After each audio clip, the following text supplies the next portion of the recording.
மாரிமக மாயம்மா மனக்குறைய தீர்க்கும் அம்மா இருவெள்ளி விரதம் சொல்லி எடுத்து வரோம் முழப்பாரி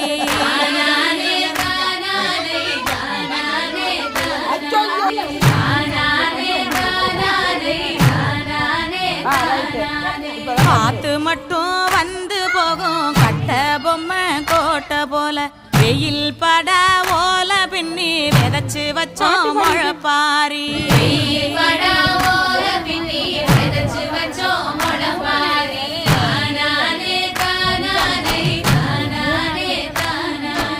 நடுவினிலே பொத்தி வச்ச நல்ல நல்ல ஓட்டிலெல்லாம் வித விதமா பயிர் விதைச்சு வெங்காழிக்கு போ